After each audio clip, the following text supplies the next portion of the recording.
Hello friends, welcome back to my channel. और आज के हम इस वीडियो में जानेंगे स्पेस टाइम के बारे में। टाइम एक ऐसी चीज़ है जिसे हम ना देख सकते हैं ना सूंघ सकते हैं, बस सिर्फ बीतता हुआ महसूस कर सकते हैं हर पल। अकॉर्डिंग टू न्यूटन, टाइम जो है वो एब्सोल्यूट है, लेकिन इसको चुनौती दी एल्बर्ट आइंस्टाइन ने जब उनकी थ्योरी ऑफ रिलेटिविटी के अकॉर्डिंग उन्होंने ये कहा कि टाइम हर इनर्शियल रेफरेंस फ्रेम में अलग अलग तरीके से बीतता है। जैसे कि अगर मेरे लिए अभी 2 घंटे हुए हैं तो किसी और ग्रह पर या ब्रह्मांड के किसी और कोने पर 2 घंटे से अधिक या 2 घंटे से कम हुए होंगे या 2 घंटे भी हो सकते हैं। तो उनकी थ्योरी के अकॉर्डिंग जब उन्होंने ये एक्सपेरिमेंट कंडक्ट किया कि एक सैटेलाइट में एक एटॉमिक क्लॉक रखी और अर्थ पे एक एटॉमिक क्लॉक रखी, तो जो अर्थ की एटॉमिक क्लॉक थी उस पे टाइम कुछ नैनोसेकंड्स कम धीरे बीत रहा था, बल्कि जो एटॉमिक क्लॉक सैटेलाइट में थी उसमें टाइम थोड़ा तेज़ी से बीत रहा था। तो अब बात कर लेते हैं कि टाइम किस किस चीज़ पर निर्भर करता है। टाइम दो चीज़ों पर निर्भर करता है कि किसी चीज़ की गति कितनी है और किसी चीज़ का गुरुत्वाकर्षण बल कितना है, यानी किसी चीज़ की वेलोसिटी कितनी है और किसी चीज़ की ग्रेविटी कितनी है।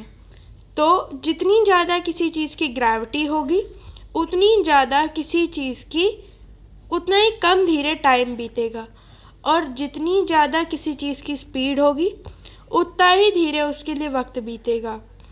आप जानते हैं, आपने कभी पढ़ा होगा कि जब आप लाइट की स्पीड से ट्रैवल करते हो तो आपके लिए समय बहुत धीमे गुजरता है, या फिर आपके ऊपर समय का कोई इफ़ेक्ट ही नहीं होता। और एक और चीज़ आपने सुनी होगी कि ब्लैक होल्स के आसपास समय का कोई असर नहीं होता। मैंने अपने ब्लैक होल वाले एपिसोड में आपको बताया। अब जानते हैं कि स्पेस टाइम क्या चीज़ है। अब देखिए, स्पेस क्या चीज़ है। स्पेस जो है वो जो हम अपने पास हर चीज़ देखते हैं वो सब स्पेस का एक छोटा सा टुकड़ा है। अब अगर आपको याद हो तो हम लोग बचपन में तालाब में पत्थर फेंका करते थे।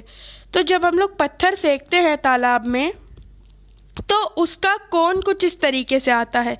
देखिए, जब हम फेंकते हैं तो तुरंत कोई एक्शन नहीं होता, 1 सेकंड बाद एक रिपल बनता है। रिपल मतलब जो उसके जो रेडिएशन या उसके पास से जो गोला बन के निकलता है वो, दूसरे सेकंड में दूसरा रिपल, तीसरे सेकंड में 3 रिपल्स, ऐसे कर करके बस आप बता सकते हैं कि कितने रिपल्स कितने सेकंड में बढ़ेंगे यूनिटरी मेथड के हिसाब से। अगर 4 सेकंड तो 4 रिपल, 5 सेकंड तो 5 रिपल, 6 सेकंड तो 6 रिपल, ऐसे करके आप बता सकते हैं कि कितने समय में कितने रिपल्स बनेंगे। तो स्पेस और टाइम तो आपको समझ में आ गया होगा।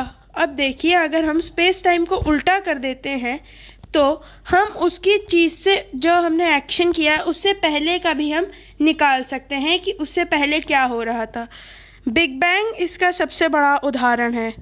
अब जानते हैं कि टाइम जो है या फिर जो स्पेस है हम उसको कैसे देखते हैं।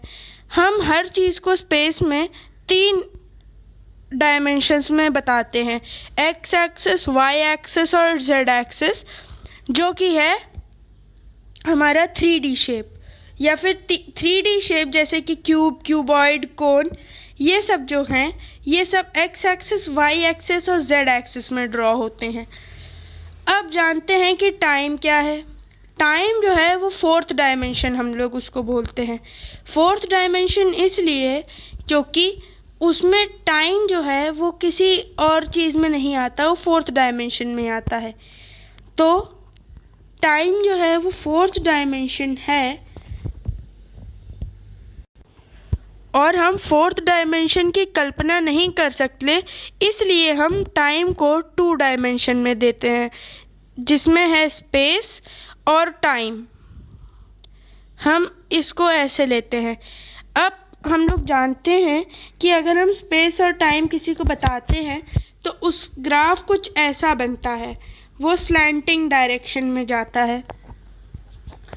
तो तो अगर आप मान लीजिए आप किसी को अपनी बर्थडे पार्टी में बुला रहे हैं और उसको आप सिर्फ बता रहे हो वेन्यू कि मेरे घर पे आ जाना। अब उसको ये नहीं पता है कि कितने बजे आना है या फिर किस दिन आना है या क्या करना है। और अगर आप सिर्फ टाइम बता रहे हो किसी को तो उसको ये नहीं पता है कि कहाँ आना है। अब जानते हैं इसकी एप्लीकेशन हमारी स्पेस पर क्या है। स्पेस पर हम ये बता सकते हैं स्पेस टाइम को कैलकुलेट करके कि कौन सा ग्रह किस जगह पर किस समय होगा।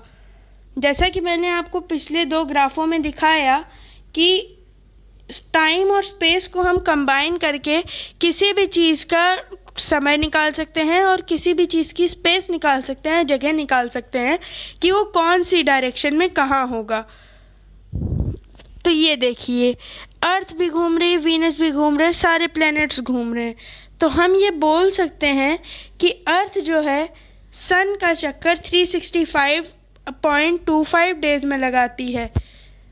ये कैलकुलेट हम स्पेस टाइम से कर सकते हैं कि और ये भी हम पता लगा सकते हैं कि मान लीजिए 15वें दिन अपने रेवोल्यूशन के टाइम पे अर्थ किस जगह पे होगी। तो देखा आपने कमाल स्पेस टाइम का। Thank you. अगर आपको मेरा ये वीडियो अच्छा लगे तो इसको लाइक करें और मेरे चैनल को सब्सक्राइब करें और मेरे इस वीडियो को ज़्यादा से ज़्यादा शेयर करें। Thank you.